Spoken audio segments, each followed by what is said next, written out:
Hola, mi nombre es Cady Cervantes y junto a mis compañeros Xiomara Consuegra y Santiago Cantillo les vamos a hablar sobre la radiactividad y el átomo y el nacimiento de la química cuántica. William Crookes, Sir William Crookes, fue un químico inglés, uno de los científicos más importantes de la Europa en el siglo XIX, tanto en el campo de la física como el de la química.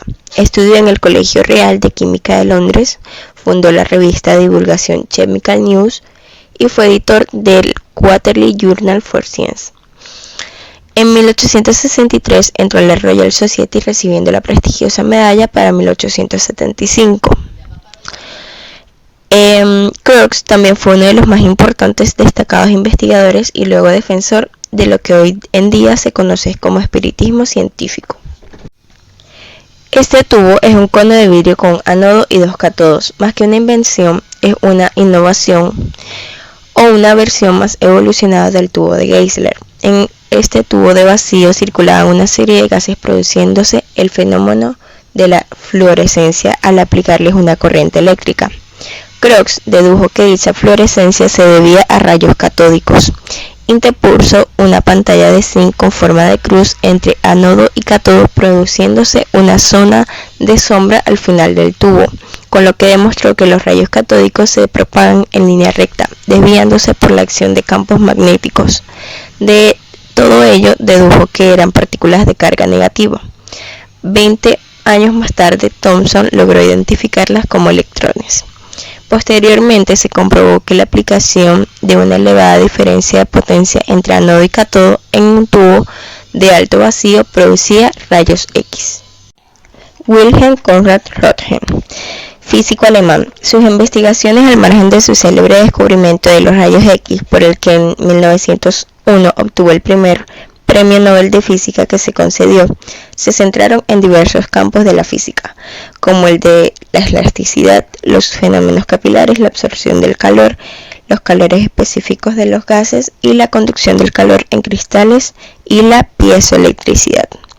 En 1895, mientras se hallaba experimentando dos corrientes eléctricas en el seno de un tubo de rayos catódicos, observó que una muestra de platino cianuro de bario colocada cerca de un tubo emite luz cuando éste se encuentra en funcionamiento. Para explicar tal fenómeno, argumentó que cuando los rayos catódicos impactan con el cristal del tubo se forma algún tipo de radiación desconocida capaz de desplazarse hasta el producto químico y provocar en él la luminiscencia. Posteriores investigaciones revelaron que el papel, la madera y el aluminio, entre otros materiales, son transparentes a esta forma de radiación. Descubrió que además que esta radiación velaba las placas fotográficas. El físico alemán logró determinar que los rayos se propagan en línea recta y también demostrar que eran de alta energía, pues ionizaban el aire y no se desviaban por los campos eléctricos y magnéticos. Al no presentar ninguna de las propiedades comunes de la luz, como la reflexión y la refracción, Röntgen pensó erróneamente que estos rayos no estaban relacionados con ella. En razón pues de su extraña naturaleza, denominó a este tipo de radiación rayos X. Röntgen intuyó inmediatamente la posibilidad de la aplicación del descubrimiento al campo de la medicina y llevó a cabo él mismo la primera observación radiográfica de los huesos. En el 28 de diciembre de 1895, Röntgen hizo llegar a una revista científica y a los principales físicos de Europa de su propia mano.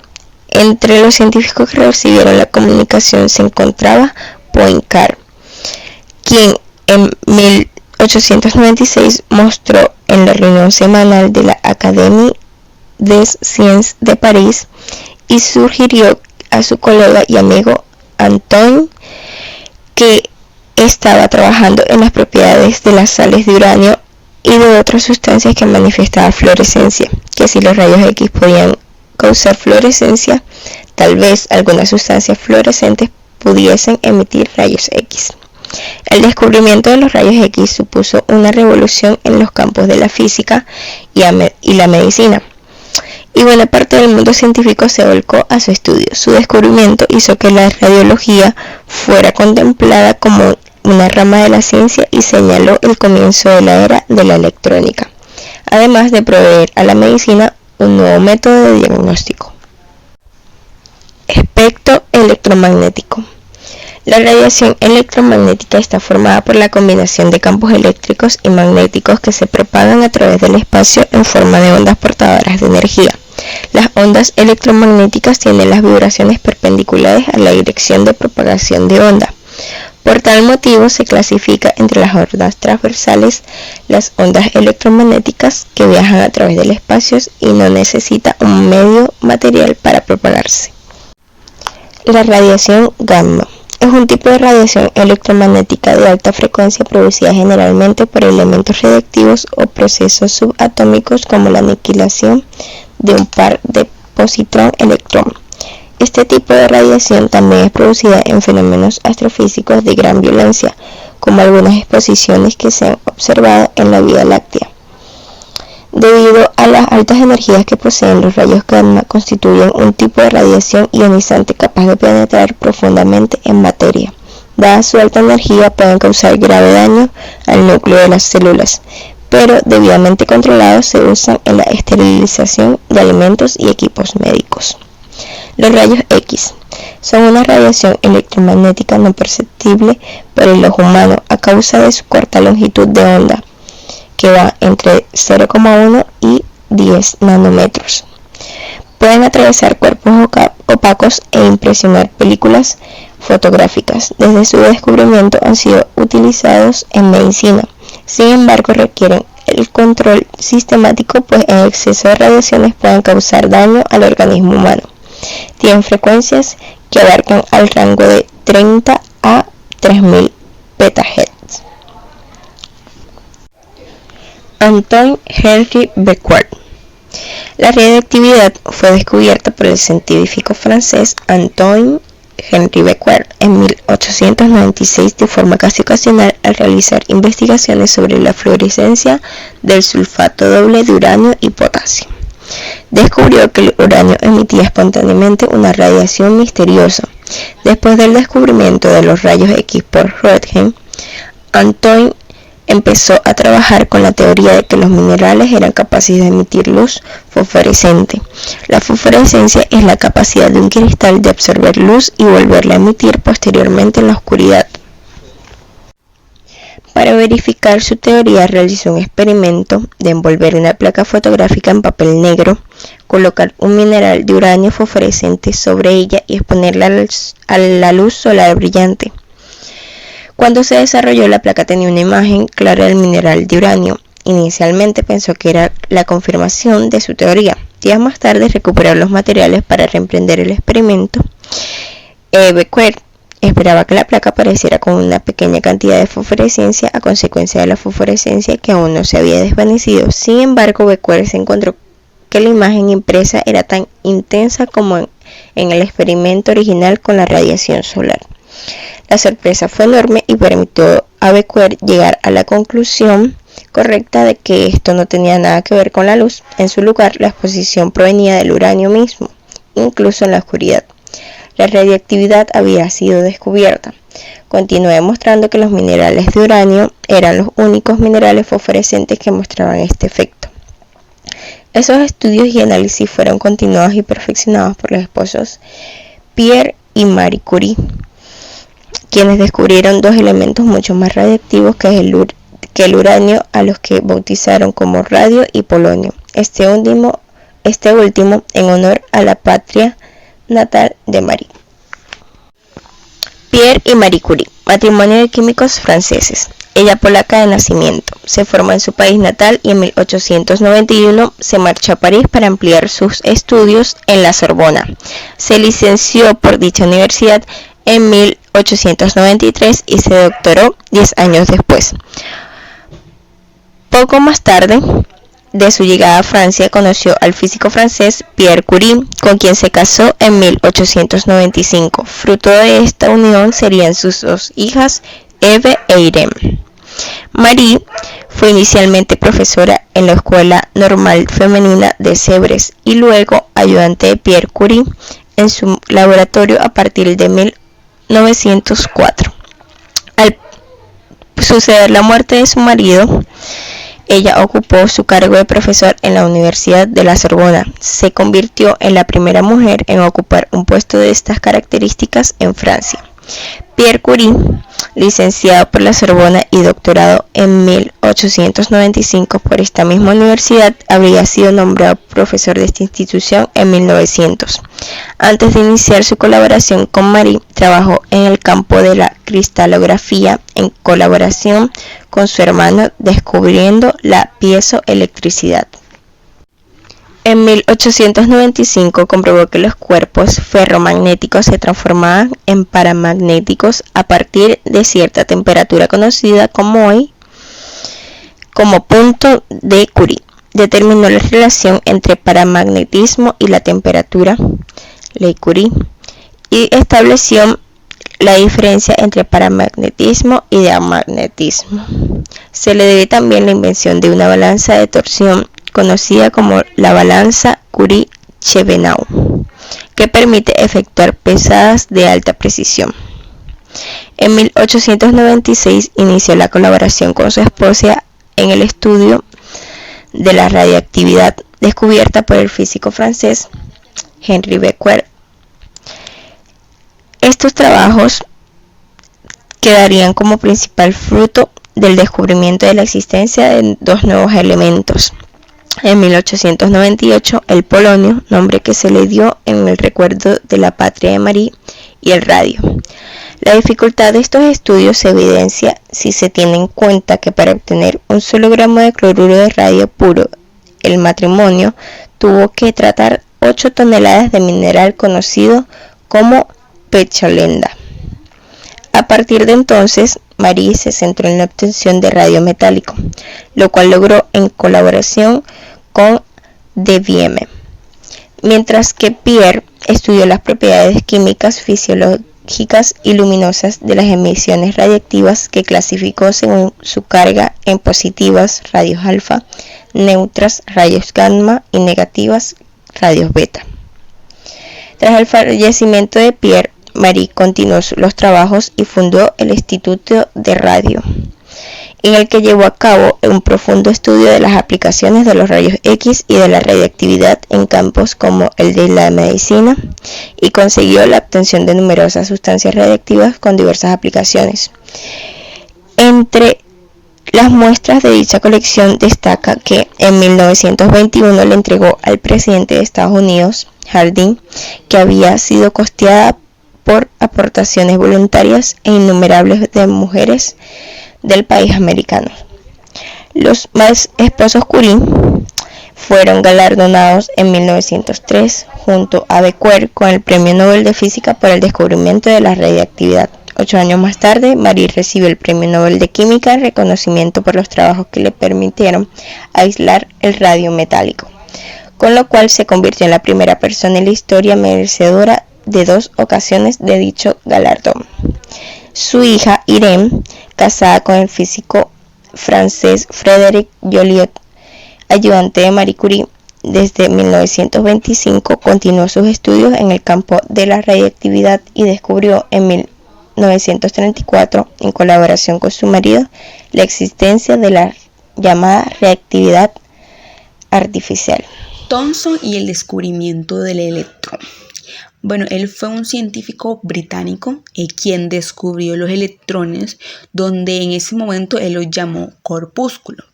Bueno, a finales del siglo XIX, Thomson comenzó a experimentar con tubos de rayos catódicos al aplicar un alto voltaje entre los electrodos que se encuentran uno a cada lado del tubo. Un rayo de partículas fluye del cátodo al ánodo. Bueno, el rayo puede ser detectado al pintar el extremo del tubo correspondiente al ánodo con un material conocido como fósforo. Cuando el rayo catódico lo impacta, el fósforo produce una chispa o emite luz.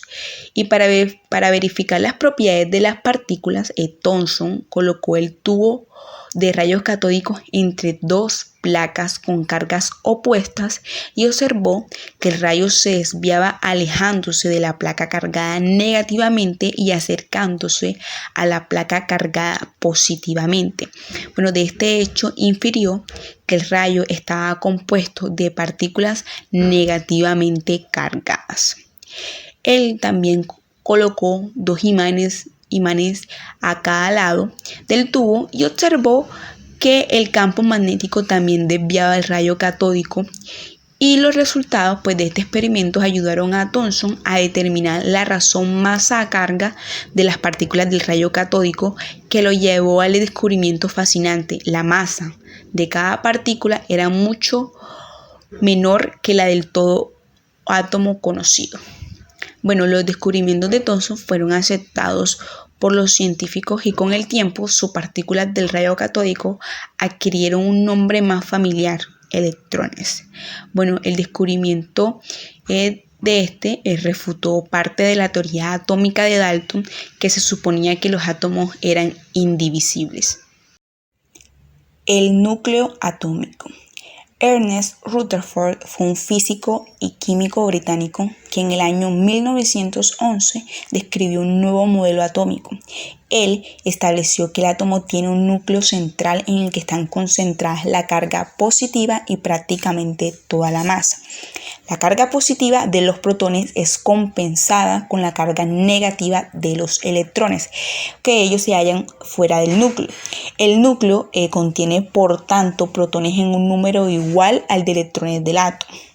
Bueno, Rutherford supuso que el átomo estaba formado por un espacio fundamentalmente vacío, ocupado por electrones que giraban alrededor de un núcleo central muy denso y pequeño.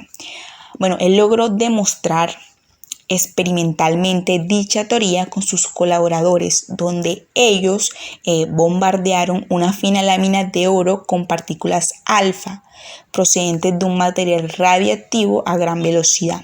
La mayor parte de ellas atravesaron la lámina sin cambiar de dirección, y algunas se desviaron considerablemente y unas pocas partículas rebotaron hacia la fuente de emisión.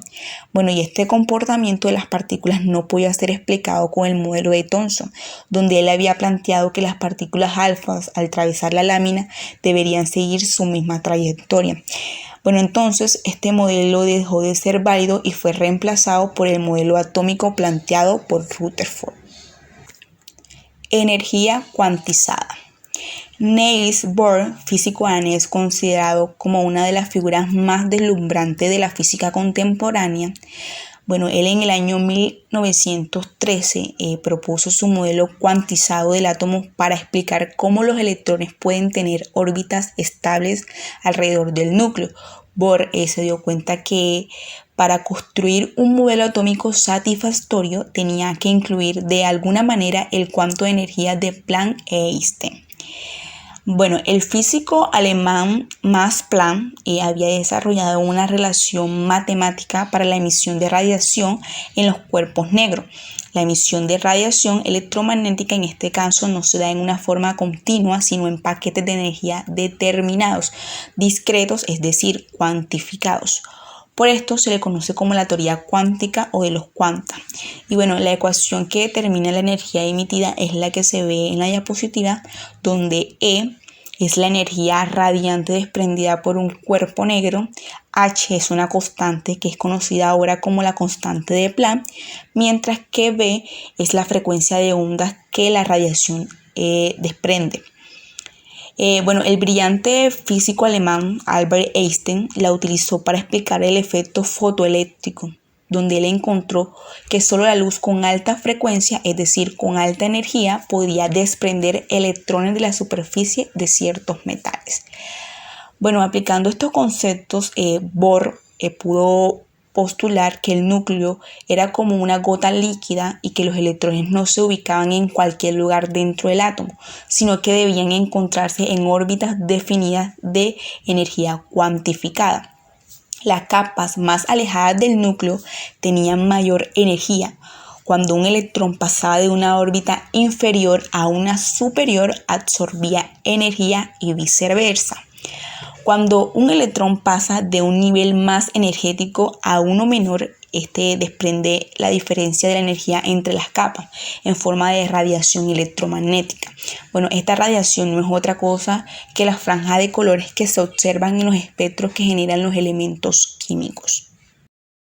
Henry Moseley fue un físico inglés el cual centró su actividad en el estudio de los rayos X, donde en 1913 estaba intentando hallar la medición exacta de la longitud de onda de los rayos X, pero prefería servirse de cristales en lugar de rejillas de refracción para producir una deflección de los rayos dependiente de la longitud de onda.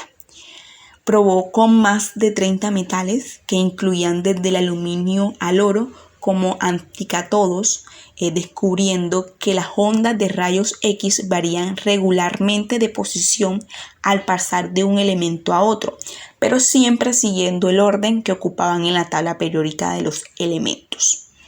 Este patrón de variación le permitió establecer que el número que marca la posición de un elemento en una serie ordenada es el mismo de la carga eléctrica del núcleo, es decir, que la carga nuclear era igual al denominado por el propio Moseley número atómico. La veracidad de estas teorías significaba poder determinar la carga nuclear de cualquier elemento, al igual que el número de electrones de su átomo, con solo mirar el lugar que ocupaba en la lista. James Chadwick fue un físico inglés que se dedicó a buscar la hipotética partícula neutra del átomo, el neutrón. Bueno, sus pruebas consistían en bombardear berilio con partículas alfa. Las radiaciones obtenidas pues eran dirigidas a través de una pequeña ventana hacia una cámara que contenía gas para observar la ionización que se producía. Cuando taparon la ventana con una delgada capa de parafina, observaron que la ionización en la cámara aumentaba considerablemente. Se creyó que la radiación emitida por el berilio estaba constituida por rayos gamma. Repitiendo estas pruebas, Chadwick encontró que el berilio no estaba emitiendo rayos gamma, sino un tipo de partículas carentes de carga, pues no eran desviadas por campos eléctricos. Estas partículas estaban desprendiendo protones de las moléculas de la parafina, de ahí el incremento de la ionización del gas en la cámara de prueba. Sospechó que se trataba de los neutrones. Para comprobar su hipótesis, pues él realizó mediciones de las velocidades de las partículas y mediante balances de energía pudo calcular la masa de las mismas, la cual resultó ser ligeramente mayor que la masa del núcleo del hidrógeno, o sea, de la de un protón. Esta partícula resultó ser más adecuada que los rayos alfa para bombardear núcleos atómicos, dado que es pesada y no tiene carga, por lo que la nube de electrones no tiene efecto sobre ella. Bueno, esto abrió el camino para la fabricación de la bomba nuclear. La química cuántica es una rama de la química teórica donde se aplica la mecánica y la teoría cuántica de campos. Describe matemáticamente el comportamiento fundamental de la materia a escala molecular. Una aplicación de la química cuántica es el estudio y el comportamiento de átomos y moléculas, en cuanto a sus propiedades ópticas, eléctricas, magnéticas, mecánicas y también su reactividad química. Pero también se estudian materiales tanto sólidos y extendidos como superficie. Frecuentemente se considera como el primer cálculo química cuántica llevado a cabo por los científicos alemanes Walter Heller y Fritz London, aunque Heller y London suelen ser considerados físicos. El método de Heller y London fue perfeccionado por los químicos estadounidenses John C. Slater y Linus Pauling para convertirse en la teoría de enlace de valencia, también llamada la teoría Heller, London, Slater y Pauling. A este método se presenta la atención particularmente de las interacciones entre pares atómicos. Por lo tanto, se relaciona mucho con esquemas clásicos de enlace entre átomos. Friedrich Hume y Robert S. Millikan desarrollaron un método alternativo a la teoría de los orbitales moleculares, en el que los electrones se describían mediante funciones matemáticas descolocadas por toda molécula. El método Hume y Millikan, o de orbitales moleculares, es de menos intuitivo para los químicos. Sin embargo, al haberse comprobado que es más ponente a la hora de predecir propiedades que el método de enlace-valencia, y es virtualmente el único usado en los últimos años. La teoría química se encuentra en la frontera entre la física y la química. Los científicos han contribuido con el tiempo para desarrollar esta teoría. Mucha gente asume que la teoría química cuántica surgió después del descubrimiento de la ecuación de Schrödinger y la aplicación de átomos al hidrógeno. Sin embargo, el nacimiento real de la química cuántica fue cuando Walter Heere y Fred London publicaron su primer artículo en 1927. A través de esto,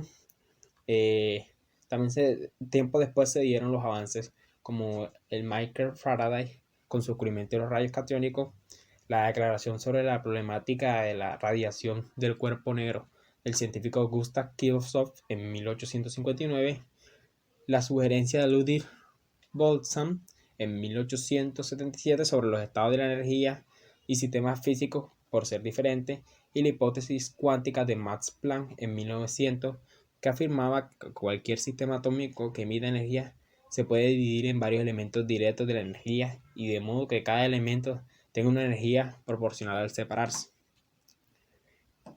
También está la investigación en 1905 para evitar el efecto fotoeléctrico en 1839, que explicaba la luz guiada sobre cierto objeto puede funcionar para pulsar electrones. Y el famoso científico Albert Einstein también emitió una opinión basada en la hipótesis cuántica de Max Planck, que afirmó que la luz tiene una partícula cuántica individual cuyo nombre es fotón en 1926. Después de eso, y en los años siguientes, la teoría de la química cuántica continuó desarrollándose. Gradualmente, esta teoría comenzó a aplicarse Manhattan y la bomba atómica. de la química en Con los la Segunda enlaces Guerra y la Mundial a punto de reactividad. estallar, el gobierno de los Estados Unidos, temiendo las tremendas energías de los núcleos atómicos que pudiesen ser desencadenadas por los nazis, lanzó un programa de investigación para obtener dicha reacción en cadena y colocar el arma en sus propias manos. Las dificultades eran demasiadas, puesto que había que chocar con el uranio tantos neutrones como fuese posible. Y antes de que abandonase el horario totalmente, por esta razón el uranio tenía que encontrarse en cantidades bastante enormes, el tamaño necesario para que ésta pudiera llegar a una masa crítica, y con el fin de dar una oportunidad necesaria a los neutrones a que se dé esta reacción. Cuando empezó la investigación se disponía de muy poco uranio, ya que la sustancia apenas tenía aplicaciones antes de los años 1940. El proyecto Manhattan fue una empresa de investigación y desarrollo durante la Segunda Guerra Mundial, que produjo las primeras armas nucleares. Fue liderado por Estados Unidos con el apoyo del Reino Unido y Canadá, que duró de 1942 a 1946. El proyecto estuvo al mando bajo la dirección del general de la división Leslie Groves del Cuerpo de Ingenieros del Ejército de los Estados Unidos de América. El físico nuclear Robert Oppenheimer fue el director del laboratorio de los Álamos, que diseñó bombas reales. En el componente del ejército fue este proyecto designado en el distrito de Manhattan, de ahí su nombre. El proyecto Manhattan comenzó modestamente en 1939 y creció hasta emplear más de 1.300 personas y un costo de casi 2.000 millones de dólares, equivalente a 23.000 millones de dólares actualmente, para el desarrollo y la producción de armas. A continuación, había que retratar los neutrones a fin de aumentar la probabilidad de que estos fuesen absorbidos por el uranio. Esto significaba el empleo de un moderador o una sustancia con átomos ligeros ante el cual los neutrones podrían rebotar. Dicho moderador podía consistir en bloques de grafito o agua pesada. Para mayor dificultad, no todos los átomos de uranio experimentaban una fisión al absorber un neutrón, sino que el isótopo bastante raro de uranio 235, lo cual obligó a idear métodos para aislar y concentrar el uranio 235, lo cual no era una labor muy fácil, ya que se llevaba a cabo y nunca se llegaba a cabo una separación de isótopos a gran escala. El método con éxito era el que hacía uso del hexafluoruro de uranio, el cual requería una enorme base en el manejo de los compuestos de flúor, plutonio y elementos creados por el hombre. Se comprobó que era bastante fisionable y tras su descubrimiento en 1941 hubo que esforzarse para producirlo en gran escala. Fermi, que había abandonado Italia en 1938 y había marchado a los Estados Unidos de América, fue el encargado de esta tarea. El 2 de diciembre de 1942, una pila atómica de uranio, óxido de uranio y grafito alcanzó el tamaño crítico. La reacción en cadena se mantenía, produciendo energía a través de fisión de uranio. Existieron dos tipos de bombas atómicas que comenzaron a desarrollarse simultáneamente durante la guerra. Un arma de fisión tipo pistola relativamente simple y un arma nuclear tipo impulsión más compleja. El diseño tipo pistola Tillman resultó muy poco práctico, ya que para usar plutonio, y por lo tanto se desarrolló otro tipo de pistola más simple llamado Lindbergh, que usaba uranio 235, un isótopo que constituye solo el 0.7% del uranio natural. Dado que químicamente idéntico es el isótopo más común, el uranio 238 tenía casi la misma masa y resultó difícil separarlo. Se emplearon tres métodos para el enriquecimiento de uranio: electromagnetismo, gaseoso y térmico, y la mayor parte del trabajo lo realizó Clinton Henry Ward y Oscar Wright en Tennessee. En junio de 1945 se hizo explotar en Alamogordo, en Nuevo México, la primera bomba atómica, o bomba A, más exactamente denominada como una bomba de fusión. Un mes después de la fabricación, hicieron explotar las dos bombas sobre Hiroshima y Nagasaki en Japón al final de la Segunda Guerra Mundial. Sin embargo, la fisión de uranio no solamente se utiliza exclusivamente para destruir. Cuando la producción de energía se logra mantener de forma constante y a un nivel seguro, la fisión puede utilizarse para fines constructivos, como las pilas atómicas reutilizadas explícitamente en los reactores nucleares. Durante los años 50 y 60 se utilizaron para impulsar submarinos, barcos de superficie y también para producir energía en forma de electricidad con fines ya más civilizados. Durante los años 50, la energía necesaria podía conseguirse también haciendo explotar una bomba de fusión, y le dieron métodos para utilizar esta bomba como detonante de una variedad de bombas nucleares todavía mayor, y además de que esta era muy destructiva. El resultado fue lo que se conoce instantáneamente con el nombre de bomba de hidrógeno o bomba H.